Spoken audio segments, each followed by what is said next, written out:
नमस्कार सर्वांना, स्वागत आहे लाईफ अँड मच मोअरमध्ये। आज आपण पाहणार आहोत कढीपत्ता बरेच दिवस टिकवण्याची सोपी पद्धत। ही पद्धत पाहताना आपण फ्रीजचा वापर करणार आहोत। फ्रीजचा वापर हा आपल्या शरीरासाठी हानिकारक आहे, परंतु प्रत्येकाच्या घरी फ्रीज असल्यामुळे आपण कढीपत्ता कसा स्टोअर करायचा हे बघणार आहोत। प्रथमतः आपण कढीपत्ता गोळा करून आणायचा आहे।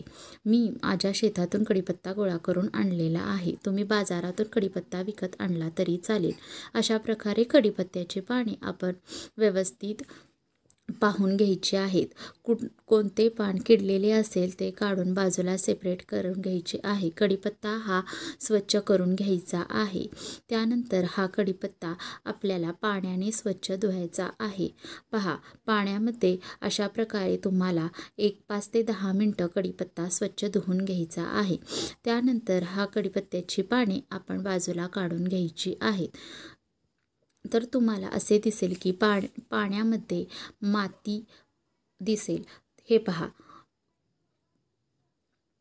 तो कढीपत्ता सेपरेट काढून घेतल्यानंतर तुम्हाला एका सुती कापडावर अशा प्रकारे तो सुकवून घ्यायचा आहे।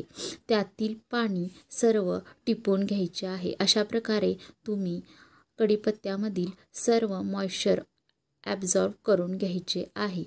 त्यानंतर तुम्ही थोडा वेळ कढीपत्ता तसाच ठेवायचा आहे। कढीपत्त्याची फक्त पाने मोकळी करून घ्यायची आहेत। अशा पद्धतीने कढीपत्त्याची पाने मोकळी करून घेतली असता तो जास्त काळ टिकून राहतो। हे सर्व मोकळी केलेली कढीपत्त्याची पाने पूर्णपणे पाणी विरहित आहेत का हे पाहायचे आहे। हे सगळा कढीपत्ता तुम्हाला स्टोअर करण्यासाठी प्लॅस्टिक कंटेनर घ्यायचा आहे। तो प्लॅस्टिक कंटेनर पाण्याने स्वच्छ धुवून घ्यायचा आहे आणि त्याला कोरडा करून घ्यायचा आहे।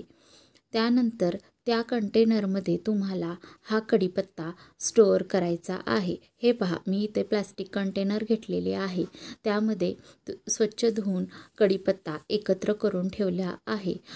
कढीपत्ता अशा प्रकारे तुम्ही पॅक करून फ्रीजमध्ये ठेवला असता साधारण तो कढीपत्ता 15 दिवस खराब होत नाही।